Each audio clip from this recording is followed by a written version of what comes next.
Magandang araw, magandang hapon at magandang gabi sa ating mga kababayan sa iba't ibang panig ng mundong ito, sa Luzon, Visayas at Mindanao. Shout out po sa inyo.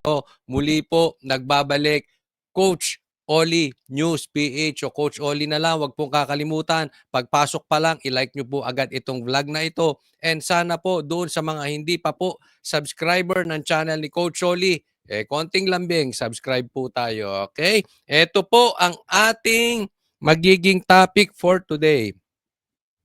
Si Tamba ang gustong mag-imbestiga patungkol sa flood control projects. Pambira, no?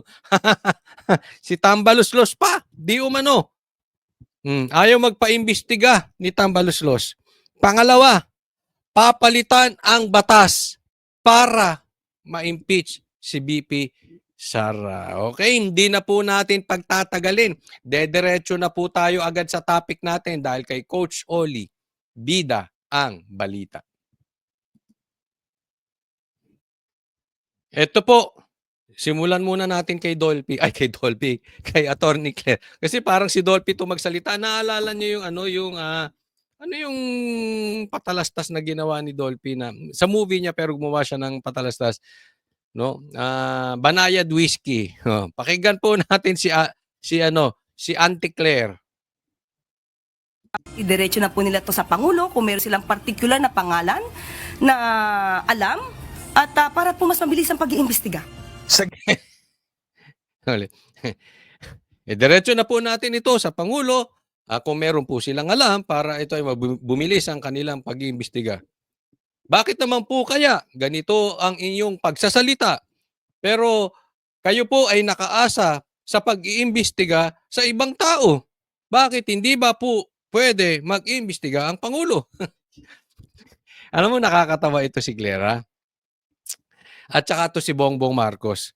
Kahapon po na-discuss natin sa ating vlog na si Marcos tinanong patungkol dito sa mga kontraktor na involve ang mga politiko. Anong sagot ni Bongbong Marcos? Wala na bang investigative journalism? Ba parang inaasa pa sa reporter.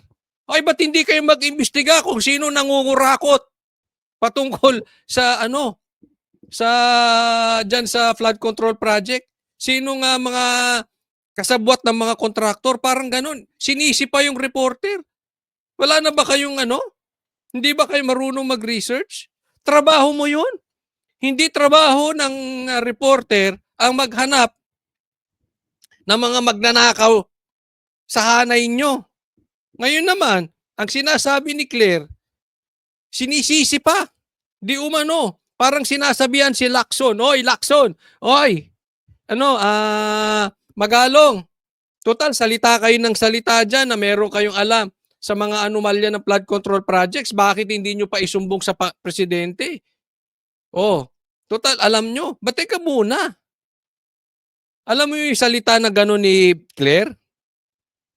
Pinalalabas niya na ito si Bongbong Marcos ay duwag. Kasi naglabas na po siya nung 15 contractors na nakinabang sa flood control projects na sa kanila maraming napunta. Naalala nyo? Naglabas na sila ng listahan. Pero wala silang alam kung sinong nasa likod. Hindi po pwede yun. Imposibleng hindi alam ni Bongbong Marcos yun. Imposibleng hindi rin alam nila Claire yun. Ang problema sa mga ito, duwag. Ayaw nilang diretsuhin.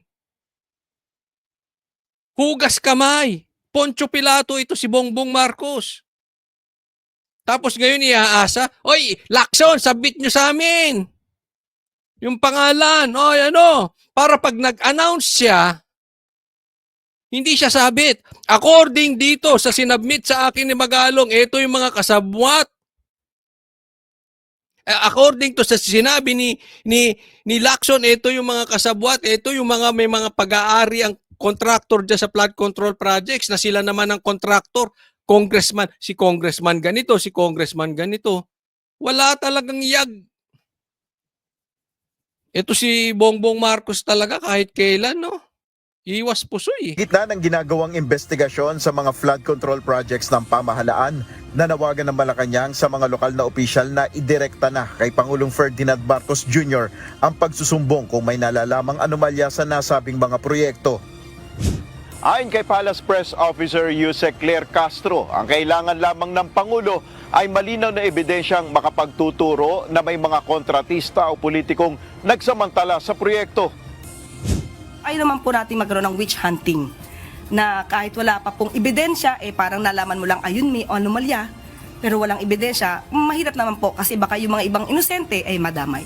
Ayun, yun.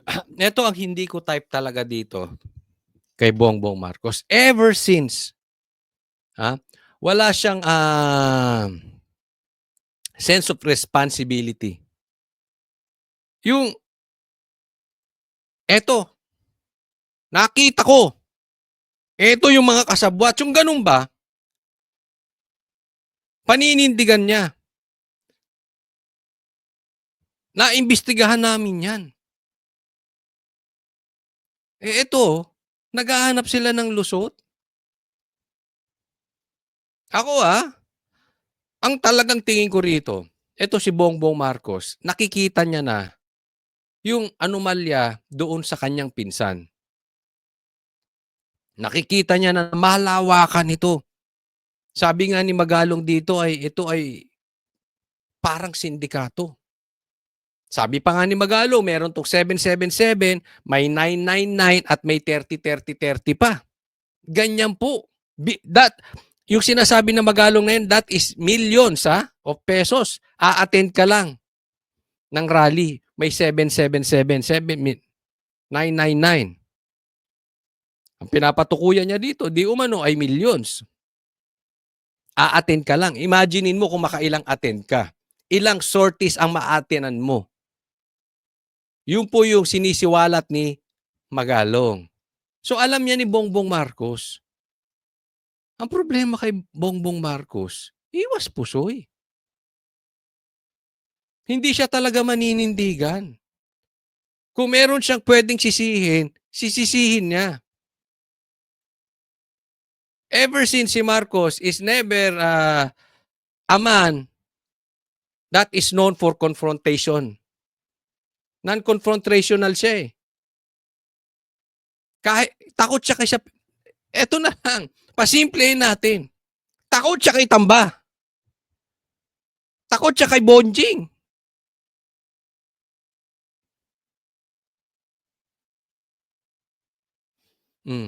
Ano mangyayari sa atin na ganyan? Hanggang sa paghihingi mo ng kung ano-anong bagay, si Claire pa rin. Pati listahan, si Claire pa rin. Manindigan ka naman, Bongbong Marcos. Inihalibawa ng Malacanang ang ginawa ni Pasig City Mayor Vico Soto kung saan pinost niya sa kanyang social media account ang pamamayagpag ng ilang kontraktor sa kanyang nasasakupan na nasa listahan rin ng ibinulgar ni PBBM. Ito lang Ito request natin kay Bongbong Marcos. Kasi ako, masama ang pakiramdam ko dito. Tandaan niyo po itong sinasabi ko sa inyo. Bibihirang maglabas ng ganito si Bongbong Marcos. Ang sabi nung iba, posibleng patapos na kasi ang termino niya, nasa second half na siya at nakikita niya na talagang lumulubog. So gusto niyang bumawi sa taong bayan, yan po ang sinasabi. I really hope ganun nga. Pero malakas ang kutob ko rito. At tingnan nyo, baka sabihin ninyo nakachamba na naman ako. Baka tumama ako. Baka. At malaki ang posibilidad. Ituturo na naman. Ibubuelta na naman ito kay PRRD. Abangan ninyo Sasabihin ng mga sasabihin ng mga bashers natin, nakachamba ka na naman, coach. Unusual eh. Yung ginawa ni Marcos na ganyan. Hindi ko nga alam kung AI to. o kaya clone to. Di ba? Hindi ganyan si Marcos eh. Pero abangan na lang natin kasi baka mamaya isisi na naman kay Marcos, baka mamaya ay kay Bongbong, ay kay Bongbong, kay PRRD, baka mamaya isisi kay Sara, baka mamaya isisi kay Baste, baka mamaya isisi kay Pulong. Duda ako dito. Sana lang para maayos yung bansa natin, Bongbong Marcos. Paalala ko po, lahat ng bagay pag hinaluan mo ng politika, nabababoy. Lahat po, lahat. Bigyan ko kayo halimbawa. Sa magkakaibigan, may politika rin dyan. Even sa pagkakaibigan, dyan nasisira ang pagkakaibigan eh. Yung grupo ng kaibigan, pag hinaluan nyo ng politika, nabababoy. Sa opisina, haluan mo ng politika, nabababoy. Even sa pamilya, yung pamilya, relasyong pamilya, haluan nyo ng politika, nabababoy. Lahat, even religion, even church, haluan ninyo ng politika, nabababoy. Hindi ko sinasabi yung nakisali sa politika, hindi po. Yung within kayo-kayo, kayo-kayo na magkaka-church, nagpolitikahan pa kayo, nabababoy. Lahat po. Sana yung pag-iimbestiga ni Bongbong Marcos, once and for all, meron naman siyang paninindigang gawin na apart from Duterte. Parang, eto gawin natin. Ito, gawin natin to. Ilabas na muna natin ng Duterte. Pwede ba? Huwag na nating pag-usapan ng Duterte rito. Huwag na nating gambalain ng Duterte. Pwede ba wag na natin idikit ito sa Duterte? Imbestigahan na lang natin to. Kasi wala po tayong nakitang galaw ni Bongbong Marcos. Wala tayong nakitang sagot ni Claire na hindi dumediretso sa Duterte. Kaya po yung minsan gagawa sila ng malinis, napuputikan, kasalanan din nila eh. Bakit napuputikan? Kasi binababoy nyo. Hinahaluan nyo ng politika. Itagaan nyo sa bato. Mahahaluan na naman to ng politika. Ididikit pa rin to kay Duterte. Pustahan? Hindi po nagsusugal si Cotzoli. Ayon kay Yusek Castro, mahalagang maimbestigahang mabuti ang mga kontratista kung naipatupad bang mabuti ang mga proyekto ng gobyerno. Unang-una po, ang magiging basehan po ito ay kung existing ba yung project. Pangalawa, operational ba? Pangatlo, kung effective. So yun yung titignan. Una, ghost project ba yan? O existing? Kung existing man, operational ba? Gumagana ba? O kung gumagana ba? Epektibo ba para sa pag-control ng baha? Ito lang sa akin, Claire. Marami kang sinabi. Simple lang. Hanapin ninyo kung sino ang involved na congressman dyan sa mga kontraktor. Kasi in the first place, bawal yun. Illegal yun. Conflict of interest yun. Nasa batas yun. So bago tayo pumunta kung ghost project ba siya, etc., chances are, pagmamay-ari yan ng congressman or ng kapamilya ng congressman, ngayong 2022, sa panahon ni Tambaluslos hanggang ngayon, 2025, yun muna imbestigahan nyo. Huwag na kayong magpakalayo-layo. Chances are, may anomalya yan. Kasi bakit mo palulusutan ng isang bagay kung wala kang masamang motibo na alam mong bawal na dapat ay wala kang koneksyon sa mga kontraktor? Di ba? Napakasimple nun eh. Huwag na natin paguluhin. Ang simple-simple nun. At ilang beses nang pinaliwanag yan ni Magalong. Ang tagal nyo na rin sa politika. Ang tagal mo na rin vlogger. Abogado ka pa. Huwag nyo na i-complicate. Simple lang. Sa gitna naman ng mga isyu na ito, ayon kay Castro, nananatili pa rin ang tiwala ni Pangulong Marcos Jr. kay Department of Public Works and Highway Secretary Manuel Bonoan. Manny Bonoan. nananatili pa rin po ang tiwala kay Secretary Bonoan. Hindi naman po siya kasama sa pag-iimbestiga. Pero kinakailangan lang po kasi natin yung mga records na magmumula din sa DPWH. Sigurado ka? Sige, tingnan natin. Ha? Sige. Nel Maribuhok, Next topic po tayo. Itong next topic, importante ito. Dahil dito pala malalaman natin na merong gustong itago ang kampo ni Tambaluslos. Eto. Pag-usapan natin, hindi na daw kailangan ng investigasyon. Kailangan lang delikadesa. Okay, pasok! Pagkakaroon daw ng delikadesa ang kailangan ngayon sa mga mambabatas na sangkot umano sa maanumalyang flood control projects. Ito ang diretsahang panawagan ni House Deputy Speaker Ronaldo Puno sa sandaling magkaroon na ng investigasyon ng Kongreso ukol sa mga questionableng proyekto ng DPWH na iprinisinta ni PBBM. Sabi ni Puno, hindi na sikreto sa Kamara kung sino-sino sa mga kasama nila ang mga kilalang mambabatas na kontratista pa. Okay. Puntahan muna natin to, ha. Ang sabi ni Puno, hindi na kailangan ng investigasyon. Ito, hindi ko kilala tong mama na to. Ngayon ko nga lang hindi ko na subaybayan ng record nitong mama na to. So this is nothing personal. Susundan lang po natin kung ano yung sinabi niya. Hindi na daw kailangan ng investigasyon, delikadesa lang. Naririnig mo ba sinasabi mo, boss? Ha? Sir, naririnig mo sinasabi mo? Paano magkakaroon ng delikadesa? Yung ikaw nga ay congressman, connected ka, or ikaw mismo ang may-ari ng nung construction na yan o yung mayroon kang connection sa mga contractor, pinapakita mong wala kang delikadesa. Yung magkakaroon kayo ng bilyong-bilyong project, pero nag-overprice kayo,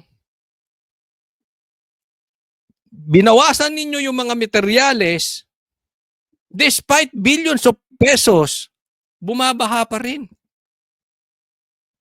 Meron pa bang delikadesa yung mga yan? Tumanda ka ng ganyan, di mo alam? Kung may delikadesa yan, una pa lang, teka muna, ayoko niyan. I will run as far as I can away from those contractors. Ganun na yun eh. Bakit kung hindi ikaw may-ari? Kamag-anak mo, tatay mo, kapatid mo, anak mo. Kahapon lang, kung hindi nyo napanood, pinakita ko dun.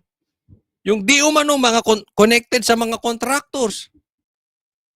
Tapos magsasalita ka ngayon, wag nang imbestigahan. Delikadesa lang. Wow. Wow, medyo may naaamoy ako rito. May naaamoy ako, malansang isda. Kayo. Ano sa tingin ninyo? Sige nga. Ano sa tingin ninyo ang purpose ng mamang ito? Pero kung ikaw naman congressman ka, contractor ka, nagka-investigasyon ng kontratista, siguro hindi ka nasasusubo doon. Di ba? Kami naman, sa liderato ng Congress, hindi rin kami papayag. Teka muna, delikadesa na lang, nababanggit ka dito, pwede ba, huwag ka na muna sumali dito sa entablado, diyan ka sa baba. Di ba? Naniniwala si Puno na hindi nakakailanganin pa ng panibagong Tanong, kaya niyong sabihin kay Saldico yan? Sige nga. Kaya niyong sabihin kay Gonzales yan?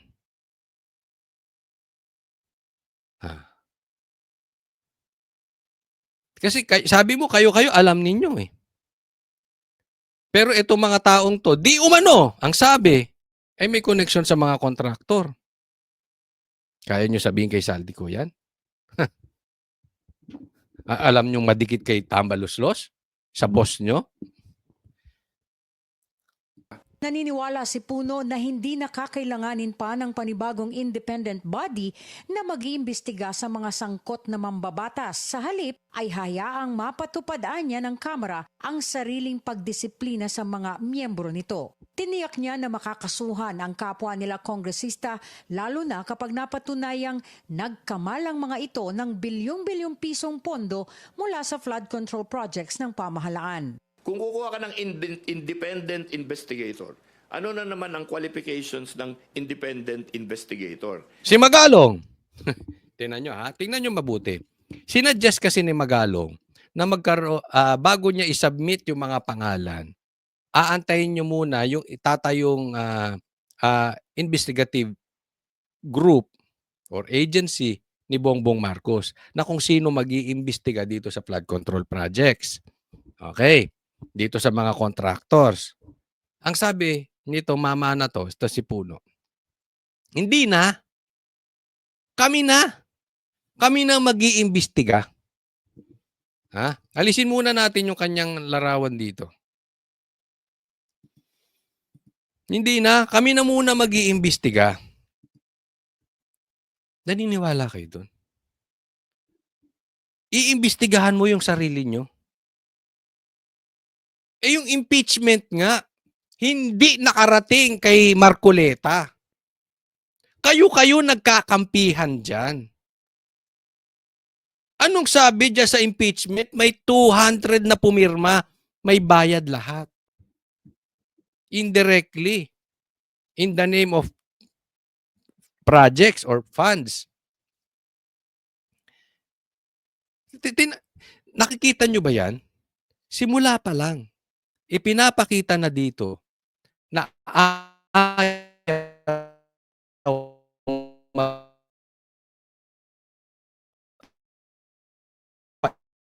iimbestiga. Ang mag-iimbestiga, yung mga kasama. Naglulukohan ba tayo? Talaga bang sadyang lulukohin yung mga Pilipino?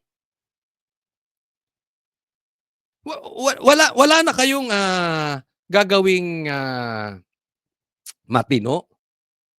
Kasi kung wala kayong tinatago, bakit hindi kayo magpa-imbestiga? Una pa lang. At the get-go.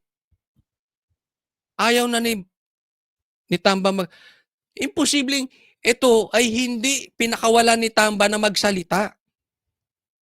Napaka-imposible na hahayaan niya ito na walang basbas na magsasalita. As far as I'm concerned, in my opinion, hindi pwedeng walang basbas to ni Tambaluslos. Kaya nga, napaka-weird nun. Gusto nyo kayo mag-imbestiga? Investigator. Ano na naman ang qualifications ng independent investigator?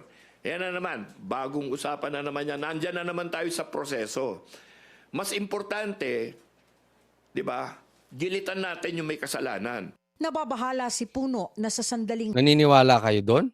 Na kaya niyang gilitan si Saldico? Kung just in case lang ha, hindi po natin pinagbibintakan si Saldico. Pero just in case. Kaya mo? Kung sakaling mapatunayan na si Saldico ay connected sa mga contractors, one of the contractors, or siya mismo may-ari, or yung kapatid niya, kaya mo gilitan? Come on. hawakan pa ng ibang independent body ang investigasyon dito, ay baka matulad lang ito sa impeachment case ni Vice President Sara Duterte na hindi na pag-uusapan ng tunay na merito ng kaso. Dapat anya na laliman ng investigasyon para mabungkal ng husto kung sino ang totoong umabuso sa mga naturang proyekto ng DPWH. Kami, nagkakakilalaan kami dito. Maniwala ka sa akin, marami nang nalalaman yung mga tao dito na hindi lang natin tinatanong. Hindi ba? So, umpisahan natin siguro sa ganun. Ngayon, kung hindi sila masaya sa ginawa namin dito sa Kongreso, feeling nila mas magaling sila para maghanap ng accountability dito, di sige. Pero wag nila kami pangunahan. Kaugnay ni Nakakita mo? Lagi ang tingin nila sa Congress, hiwalay. Parang parang hiwalay bansang Congress no? Ay, wag nyo kaming pangunahan. Eh, tingnan mo, doon pa lang yung tumbok ng bibig nitong na ito. Ang dating, kung sa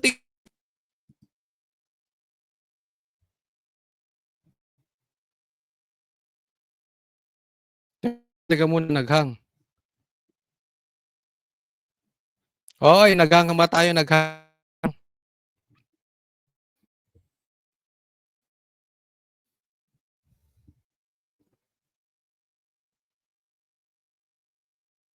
O, diretso lang. Kung tingin nyo mas magaling kayo, edi saka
kasi doon lang din pati sa tabas ng dila ng mama na 'to. Hindi na maganda, eh. Dahil pati nga impeachment nadamay, 'di ba? Parang ayan na naman, proseso na naman tayo tapos, dapat ma yung nangyari sa impeachment ay hindi natuloy, 'di ba? Na imbis na naimbestigahan, eh, wala na namang nangyari. Gano'n po ang pinatutunguhan niya. So, kitang-kita mo na 'no? Ah, hindi ba ewan ko, kayo tanungin ko, mali ba ako na medyo may nakikita akong kulay dito sa mama na ito? Mali ba? Mali ba ang opinyon ko na eto, pakawala ni Tamba? Posibleng pakawala ni Tamba dahil iba na, eh. Ayaw nila talaga magpaimbestiga. Dahil, bakit hindi gawin si Magalong na mag-iimbestiga? Tutal, willing siya na siya ang mag-head. Tutal, may hawak na siya mga ebidensya. So ano nga yung takot ninyo? Bakit ayaw ninyo? Halimbawa, si Magalong ang mag-iimbestiga sa inyo. Kasi kung hindi kayo guilty, hindi kayo matatakot. Or kung hindi man kayo guilty, wala kayong pinoprotektahang mga kaibigan nyo dyan sa Congress, bakit kayo matatakot? Di ba? Bakit kailangan yung parang hiwalay kayo parati? Parang lagi nyo sasabihin, kami lang ang may karapatan na magpa-impeach o hindi magpa-impeach. Hindi ilaalis sa inyo yung karapatan na yun. Kaya lang ang problema nitong ano na ito, parang hiwalay sila sa Pilipinas. Hindi sila pwedeng imbestigahan, hindi sila pwedeng kurikin ng Supreme Court, hindi pwedeng sabihin unconstitutional yung ginawa nila, hindi sila pwedeng pag-explain ng Supreme Court Gano'n. Ang dating sa inyo, hari si Tambaluslos. Pambihira. O, ano man nangyayari sa inyo, mga kababayan natin? O, eto next po. O, tingnan nyo. Siya ulit. Pakinggan nyo, ano sasabihin niya. O, ilagay ninyo sa comment section. Anong pakiramdam nyo sa plano ng mama na ito? O, pakinggan nyo da.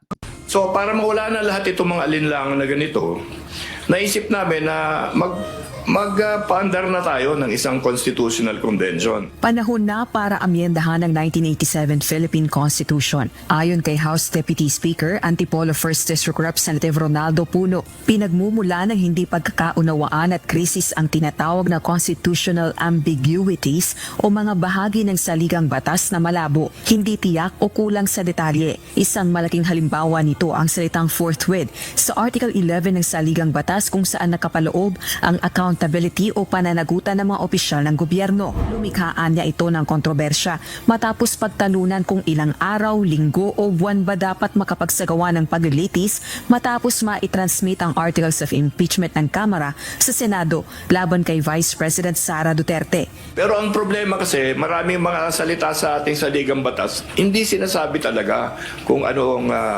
ang specific na Isipin mo magkokonkon sila. Para ano? Patungkol sa forthwith. Di ba? ibig nilang sabihin. So yan, halimbawa yan, sa impeachment talaga, ang magiging panukala namin dyan, ilagay yung period. Talagang ilang araw, ilang oras, ilang linggo, talagang malinaw para wala nang pag-uusapan na kung kailan ba talaga yan. Ayon kay Deputy Speaker Puno, maghahain siya ng isang joint resolution para makapagsagawa ng Constitutional Convention o CONCON para sa charter change. Tumutukoy ang CONCON sa paraan ng pag-amyenda ng saligang batas kung saan ang mga tao ang naghahalal ng mga kinatawan para pag-usapan, suriin at buuin ang mga gagawing pagbabago sa konstitusyon. Aminado naman ang kongresista na malaking hamon ang pagpasa ng ganitong uri ng panukala lalo na sa Senado.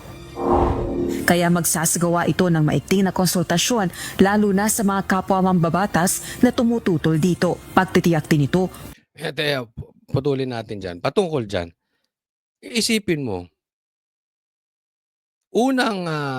isa sa mga unang gagawing proyekto o sabihin na lang natin na CONCON or pag-amyenda ng batas o sabihin na lang natin na isa sa press con ng Congress ay may patungkol doon sa forthwith.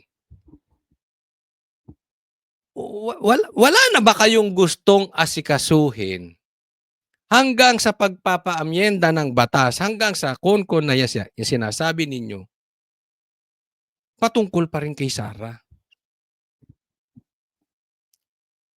Hindi ba kayo pwedeng gumalaw ng isang hakbang nang hindi natin hahaluan ng politika? Yung sinasabi na, teka muna, eto gawin natin.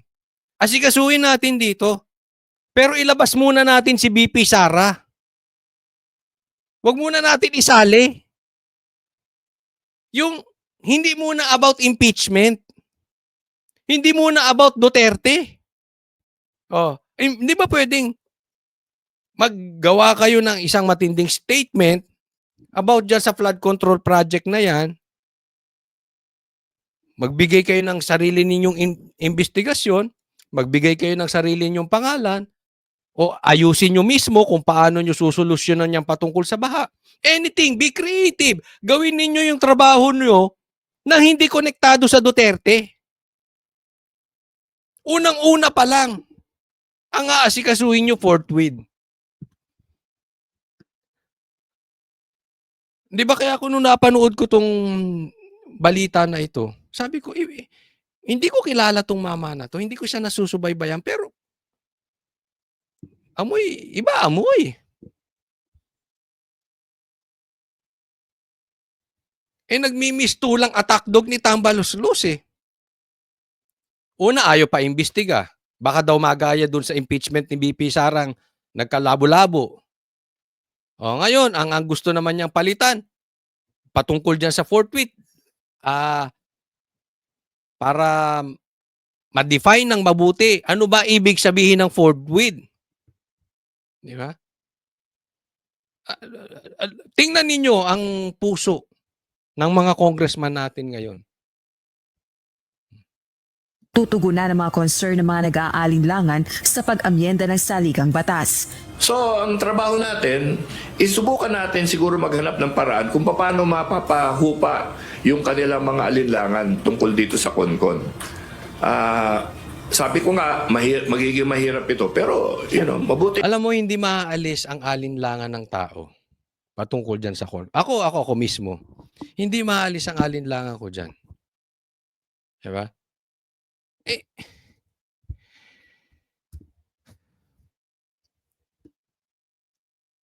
Kokonekta na naman yan eh. Doon sa pangarap ni Bonjing, na sabi nga ni Amy, ay gustong maging presidente. Lahat pinupolitika eh. I mean, can you blame the people na meron silang pang-aalinlangan? Na ngayon, labas na yung baho ng flood control projects. Tapos ayaw nyo magpa-imbestiga. Ayaw nyo ng mga investigative body. Kayo na lang mag-iimbita. Are you hearing what you are saying? Mahirap, at least alam natin na mahirap, kaya mas susubukan natin ng maayos, di ba? Pero may oras pa. If you're worried about that time, I think there is time. Samantala, nagpahayag naman kahandaan ng ilang kongresista na pag-aralan ang isinusulong na panukalang amyendahan ng konstitusyon sa pamamagitan ng CONCON. I'm not closing the idea of amendments, lalo na yung mga binanggit na mga ambiguous provisions ni Congressman Puno. So we need to study that very well. At the very least, pag-usapan Ako, sa totoo lang, agree ako kay De Lima na hindi siya sarado. Ako rin, hindi ako sarado dyan sa plano na yan. But not this time. Hindi ngayong panahon ni Bongbong Marcos, at all the more, hindi ngayong panahon ni Tambaluslos. May panahon para dyan. For now, your efforts, tuon nyo doon sa magnanakaw dyan sa flood control projects na yan. Meron kayong lugar na pwede kayong may magawa. At merong lugar na kaduda-duda na hindi posibleng magtiwala ang taong bayan kung yun ang gagawin ninyo. Mas maganda pa, isuko ninyo kung sa tingin ninyo, dahil sabi mo nga, alam mo kung sino-sino. Alam nyo kung sino-sino dyan, yung merong connection sa mga isuko ninyo. Diba? That very well.